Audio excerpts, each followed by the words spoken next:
First up, let me tell you about these after-dinner chats. Well, the conversation started at dinner parties that I host. In fact, Chris, whom you'll meet in a moment, and Chris and I ran the dinner parties together in Singapore in 2013 and 14. The dinners are always fun and sometimes useful. Yes, we've ended up having dinner parties where people have made new jobs and got new contacts. And for me, it's just been a way over the years to get to know fabulous people who are always a little bit senior, a little bit fun, and a little bit smarter, brighter, shinier than most. Chris Pyle and I met in Singapore in 2012, where we became friends and our families became friends. He's a really interesting advertising creative turned technology strategist, and that spectrum shines across all the projects and roles he undertakes. Yes, Chris is a foodie. Yes, he's an insightful techie. And yes, he's a creative strategist. And he lends himself to other permutations of these nouns and adjectives too. So let's see what he can see coming around the corner in this chat now. This episode is brought to you by jobsandadtech.com, the only jobs board dedicated to digital media and the ad tech industry. If you're hiring now, use promo code JWPOD, JWPOD, for a 10% discount on any package. Jobsandadtech.com, it's where ad techers go to find their next role. Chris, lovely to catch up with you. I'm going to launch straight in, if I may. So what's been in the news? Always. What's been in the news recently that's caught your eye, and why? So I consume a lot of news content on a daily basis, podcasts, newsletters, news feeds, and the thing that really stuck out this week to me was the fact that some crazy dudes, I think in Ireland or definitely in the UK, have created the first rack-mountable quantum computer. So it only runs at 6 qubits, which is very small amount of capacity for a quantum computer compared to some of the Google stuff. But the fact that they've built it basically out of normal parts and you can buy these things and put them in your rack in your data center is pretty amazing. Like, it just goes to show that sort of whole next evolution of computing is really taking off. So I think it'll be one of those watch this space type moments. Give me an example. Give us an example of how quantum computing is going to change the way that we think and do. Well, I think we're on the sort of in the middle now of the AI sort of revolution. It's really going to turbocharge that beyond anything that we can even remotely imagine now. So, I think even by the end of the year, we'll have 10x the capability that we do have today. I mean, the growth in sort of AI capability is growing exponentially, and there's lots of great data out there around that. Quantum just, it's a rocket booster on that. So, we're going from sort of like the Earth to the Moon to out of the solar system as soon as quantum is stable enough to be able to run some of the AI models and capability. So yeah.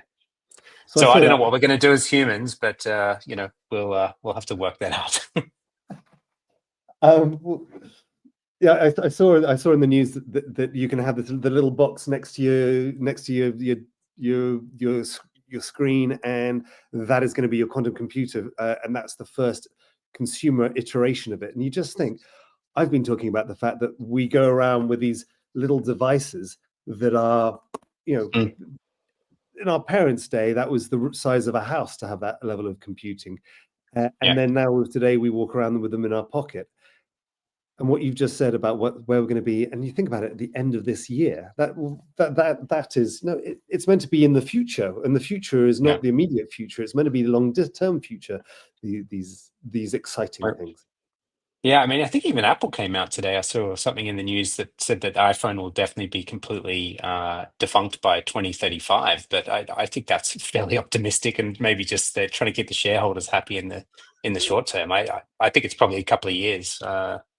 Someone's going to bring out, a device like this, or something integrated with glasses, and that'll be it. The phone will be done. Didn't they try the glasses? I think everyone's tried the glasses. They keep trying it. And so, tell me, what's your company up to, and how's it helping people get ripped off less? Yeah, so I work at a company called Mission Plus. We're a strategic technology build company, and we have a slightly different model where we have a lot of fractional technology leadership. So instead of having to hire a full-time CTO, like an experienced sort of technology leader. We bring people in sort of on a needs basis to provide sort of strategy and guidance and sort of consulting for different sized companies, everything from early stage startups all the way through to enterprise. And I guess we provide delivery capability out of low cost centers like Vietnam and Philippines and some of the Middle East countries as well. So getting ripped off less, I think, we're right sizing teams for the need that you have at that time. And that's elastic and we can scale it up and down. So we're making sure that you get the best value for money through the whole journey. Isn't that just a traditional outsourcing model? It is a little bit, but the fractional technology leadership is definitely unique to Mission Plus and sort of unique to the region. We have 100 fractional CTOs contracted that come from all sort of walks of life and history and experience. So that's our sort of provides us a bit of an edge and a bit of a differentiation here. What sort of things are you up to then? What sort of clients are you working with? Well, we've already talked about AI a bit. That's really the topic of the moment. So focused on everything from early stage POCs, and again, I think we're rapidly moving beyond those. Really looking at what that AI adoption sort of framework looks like, and it's really pretty similar to a lot of the cloud migration or cloud adoption sort of efforts that have gone in the past. And so, if companies have been through that sort of exercise of understanding the migration from data centers to cloud, AI is probably not going to be a huge shock to them. A lot of similar sort of concepts just around sort of data risk and governance risk and compliance aspects, thinking about security. AI just sort of again makes it has a lot more attack vectors. So from a cybersecurity perspective, there's just a few other considerations there. So we're involved in everything from putting policies, procedures in place, guardrails, safety. We have red teaming teams that can come in and sort of test the security of your AI applications, all the way through to data, looking at sort of data capacity and data capability inside the organization, and then building out applications on top of that, plus a bit of education and awareness within inside the orgs. Does that mean you're traveling around a lot, meeting new clients, and then you're giving out the work to the other CTOs to do? Yeah, pretty much. That's how we work. My wife thinks we run a dating agency. I go and find the one part of the partnership, and then we've got the other part ready to go. But we do matching on skills and experience and need with different clients around the region, because we also operate in Middle East GCC region as well. So Australia, Southeast Asia, and sort of GCC are our main sort of areas. God, it sounds exciting. What's the most exciting project that you've been working on to date? There was a project I worked on last year. It wasn't AI related. It was actually blockchain related. It was quite interesting. It was for a global VC network. They wanted to build a digital country that you could sign up and become a citizen of. They wanted to provide parallel services that a nation state would normally provide, things like pension, healthcare, those sorts of things, banking services. And so we built the sort of prototype where you could basically get your passport issued on blockchain. And then you start to access some of the services that they were providing. They've since pivoted, unfortunately, and now providing digital nomad services in a sort of Web 2 context, because being a US-based VC, crypto regulation didn't allow them to actually do anything interesting with the blockchain stuff. But it was a really cool project to work on. Really quite fun. Yeah, it was sounds really, like really cool. SimCity, but in real life, with real money, not a a virtual village. They were looking to do like agreements with countries so that their citizens could get right to work and tax status and things like that. But as with all good startups, give it off. Do you see that coming back? There are lots of initiatives, and weirdly, I'm actually wearing a T-shirt that I got at a conference last year for Network State. which is sort of the where this idea sprung from. This guy Balaji, who's part of A16Z, he wrote a manifesto. It's out on the web if you want to read it. It's a fascinating read, but basically it lays out it's like a blueprint for how to build your own country in a digital context. So it's talking about AI, blockchain, how it would work in the real world. And there are a couple of examples like Prospera in Honduras, where it's it's a digital city that has a physical presence. And so it's crypto native, AI native city / nation state that leverages some of the concepts that were written about in the manifesto. There's quite a lot, like as soon as you get scratched below the surface, there's a lot of people doing some very, very cool stuff in sort of network state land. There was a whole conference that I went to last year around it. Sounds terrifying. Sounds terrifying. In my I feel like the Luddite who doesn't want to go that way. God. Okay, moving on. I want to quiz you on what we'll call the high five. I've got 5 questions for you, and the first one is your hero: who, why, where, what. I think at the moment I'm really my hero is Andre Karpathy. I don't know if you've seen any of his content. He's a computer scientist who's decided that he's going to publish a whole bunch of awesome content so that people can understand what generative AI is about. He explains like what LLMs are, how they work, how agents work. He's got a fantastic YouTube channel. Definitely recommend checking it out. Some of the clips are quite long, 3 hours. But yeah, all very fascinating content and a very quick deep dive into sort of learning sort of the mechanics around how some of this stuff works. He's then taking, I guess, his experience and building out the next evolution of what I think schools and education will look like. There's a really cool startup called Eureka Labs that he started, and they're open sourcing basically all the work they do. They've got different sort of applications that they built that leverage AI and are looking at how they can use these to augment and create better learning experiences for students. So yeah, he's sort of high on my list, always, on Twitter. And that's awesome.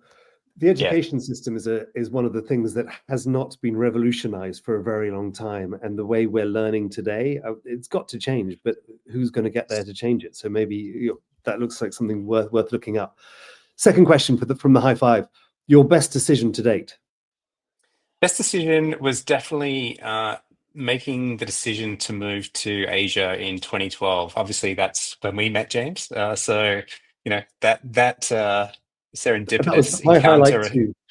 aside, I think just opened my eyes to a whole world of opportunity and connections and network that I just wouldn't have had if I'd stayed in Australia. Australia's a lovely place, but it's not the global hub that Singapore is. And again, using Singapore as a base to go out into the rest of the world has been fantastic. So definitely the best decision. Plus, my kids have had a great time growing up in Asia. Yeah, fair. Worst decision to date? Worst decision, I think business-wise, I was involved in a business that I hung on to for too long. I really should have exited the business or walked away. But you sort of think you can turn things around and make things better, and sometimes you just can't. And it was a tough learning experience for me personally and financially. But definitely the worst decision I made was not walking away when I knew that I should, not listen to my gut. Hanging on too long. That's something actually that similar to what Breezy said in this podcast. James Breeze was saying is hanging on to people. Different context, I'm sure. Yeah, it was totally different context. Hanging on to staff rather than anything else. Keeping it about business. It's true about staff as well, but I think But yeah, I think I know which company we're talking about there. So let's talk about your funniest moment to date. Well, it was funny catching up just before we started recording. We were talking about the fact that we both had the opportunity to go to Tehran, I think in 2015.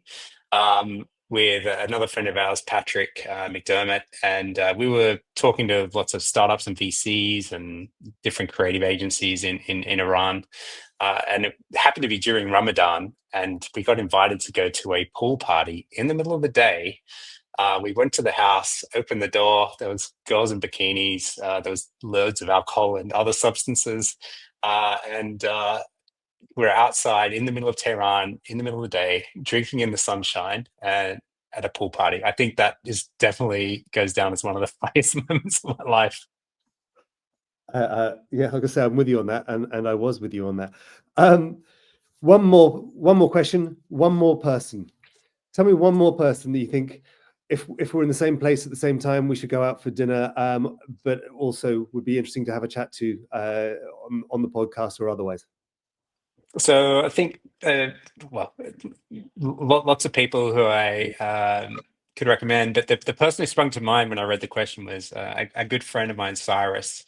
He is just such an awesome networker and someone who will always go out of their way to introduce people or make himself available if you need anything. He's just such a great guy. He's been working in InsurTech in sort of, I guess, the Asia region. Just started with Tenity, who are an accelerator. I think they're based out of Switzerland or Europe somewhere. But their Singapore office is pretty big. So I think Cyrus Cruz is your man. I can definitely do an intro. That'd be awesome. Chris, really lovely to catch up with you, and I look forward to chatting to you again soon. Thanks, mate. Talk to you soon.